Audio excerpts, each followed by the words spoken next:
નમસ્કાર મિત્રો, સ્વાગત છે આપનું આપની જ પોતાની યુટ્યુબ ચેનલ એજ્યુકેશન પ્લાનેટ પર। તો મિત્રો, આજે આપણે ધોરણ 3 પર્યાવરણની ગાલા સ્વાધ્યાય પોથીના પાઠ 14 આપણો ખોરાકનું સંપૂર્ણ સોલ્યુશન જોઈશું। તો મિત્રો, જોઈએ આપણે એમાં પ્રશ્ન નંબર 1, નીચેના દરેક પ્રશ્નના ઉત્તર આપેલા વિકલ્પોમાંથી સાચો વિકલ્પ શોધીને લખો। જેમાં 1 નંબર છે, વેણુનું કુટુંબ પોતાના કામ કેવી રીતે કરે છે? જેનો જવાબ આવશે ક, બધા જ સાથે મળીને કરે છે। એના પછી બીજો નંબર, નીચેનામાંથી કઈ વસ્તુ વનસ્પતિમાંથી મળે છે? જેનો જવાબ આવશે ડ, હળદર। એના પછી આગળ જોઈએ 3 નંબર, નીચેનામાંથી કઈ વસ્તુ પ્રાણીઓમાંથી મળે છે? જેનો જવાબ આવશે બ, ઊન। એના પછી 4 નંબર, રસોઈને સ્વાદિષ્ટ બનાવવા માટે આપણે શાનો ઉપયોગ કરીએ છીએ?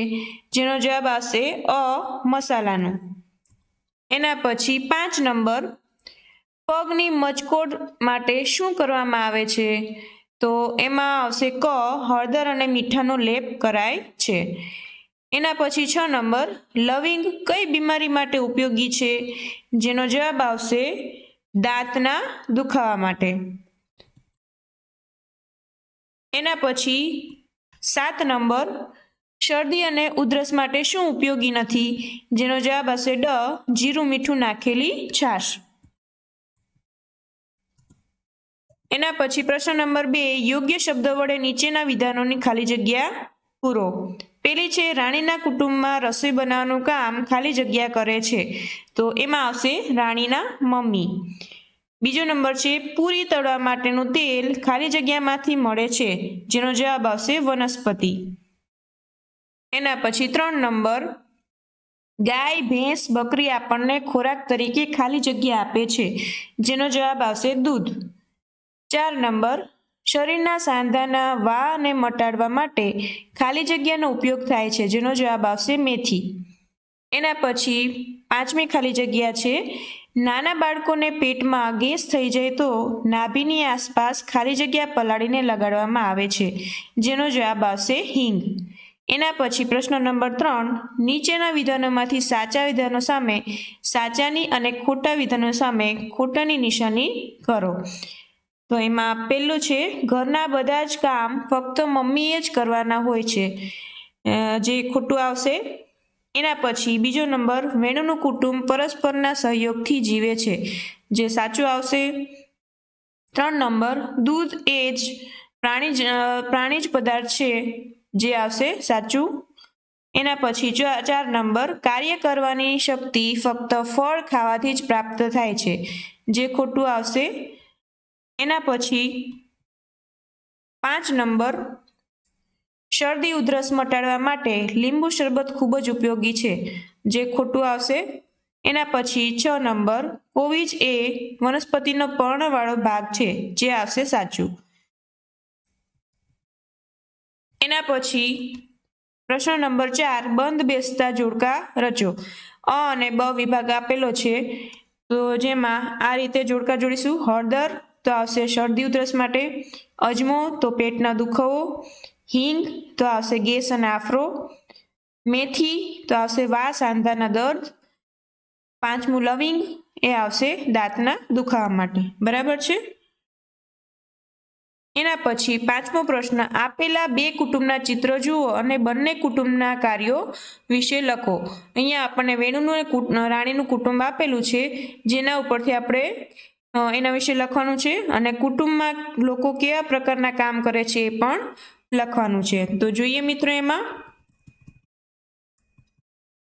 વેણુનું કુટુંબ, તો વેણુની મમ્મી રસોઈ બનાવી રહી છે અને પપ્પા કચરો કાઢી રહ્યા છે।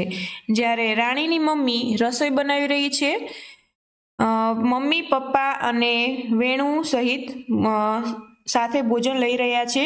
જ્યારે રાણી પોતાના પપ્પા અને ભાઈને ભોજન પીરસી રહી છે।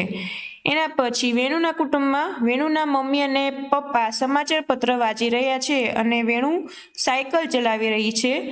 જ્યારે રાણી અને તેની મમ્મી કામ કરે છે અને તેના પપ્પા સમાચાર પત્ર વાંચી રહ્યા છે।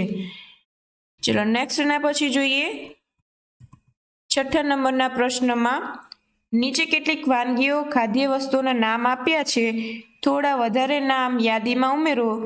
જે વસ્તુ છોડ, વૃક્ષ અથવા વનસ્પતિમાંથી મળે છે તેના પર લીલું અને 1 કરવાનું છે. જે વસ્તુ પ્રાણીમાંથી મળે છે તેના પર લાલ રંગનું 2 નંબર કરવાનો છે. બરાબર છે.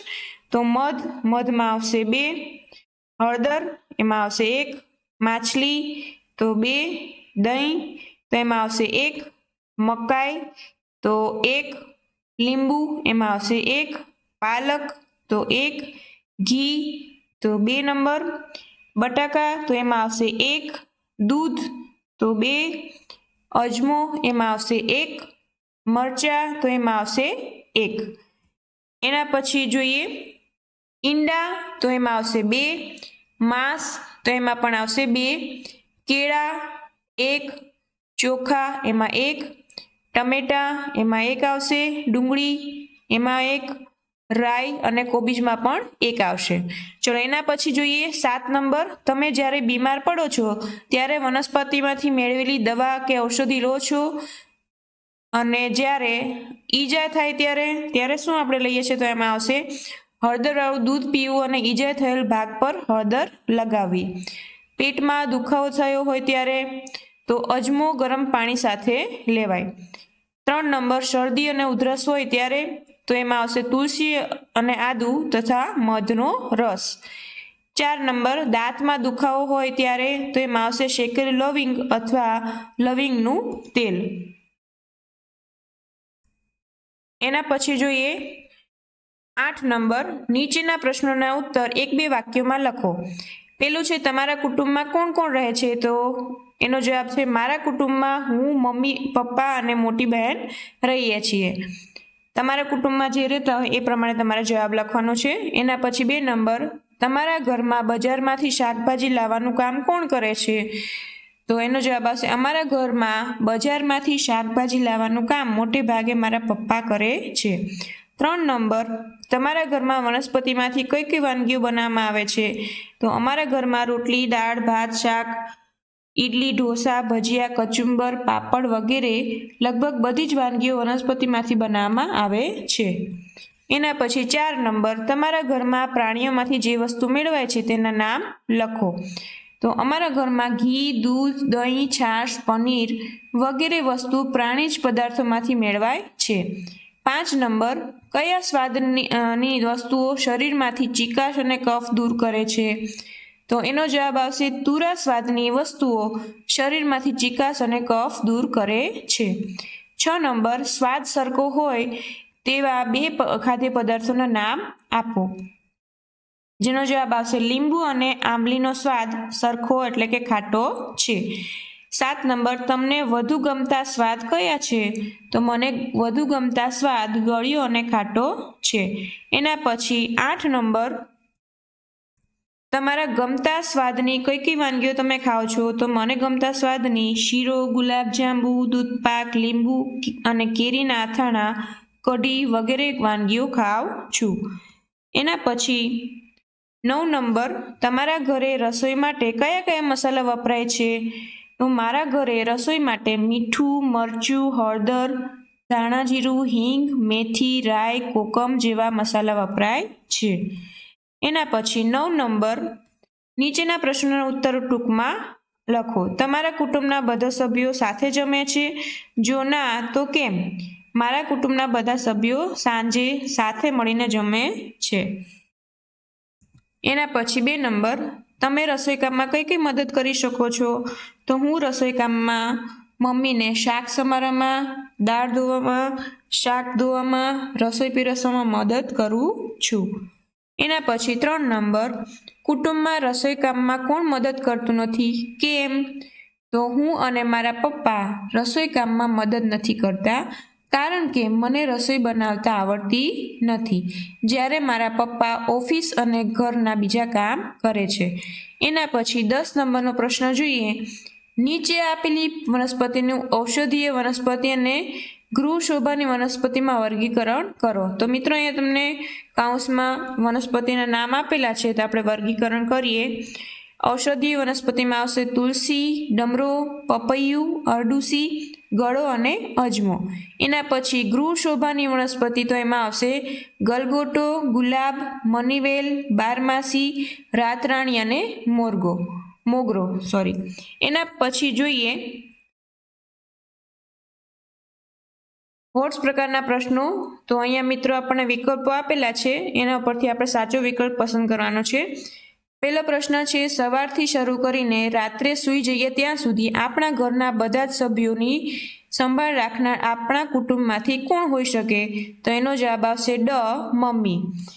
એના પછી બીજા નંબરમાં જોઈએ નીચેનામાંથી કઈ વાનગી પ્રાણીમાંથી મળતા પદાર્થમાંથી બનાવેલ છે? તો જેનો જવાબ આવશે બાસુંદી. એના પછી 3 નંબર, આપણા દરેકના ઘરમાં કઈ ઔષધીય વનસ્પતિ કુંડામાં વાવેલું જોવા મળે છે? તો એનો જવાબ આવશે તુલસી. એના પછી 4 નંબર, કઈ ઔષધીય વનસ્પતિના પાનના રસથી કાનની પીડા મટી જાય છે? જેનો જવાબ આવશે ડમરો. જોઈએ એના પછી આગળ 5 નંબર, નીચેનામાંથી કયો પદાર્થ વનસ્પતિ તેમજ પ્રાણીજ પદાર્થ નથી? જેનો જવાબ આવશે મીઠું. તો મિત્રો અહીંયા આપણું પાઠ 14નું પેપર સોલ્યુશન પૂર્ણ થાય છે. પાઠ 14નું સોલ્યુશન પૂર્ણ થાય છે. તો મિત્રો મળીએ આપણે નેક્સ્ટ વિડીયોમાં, પાઠ 15ના વિડીયોમાં મળીએ.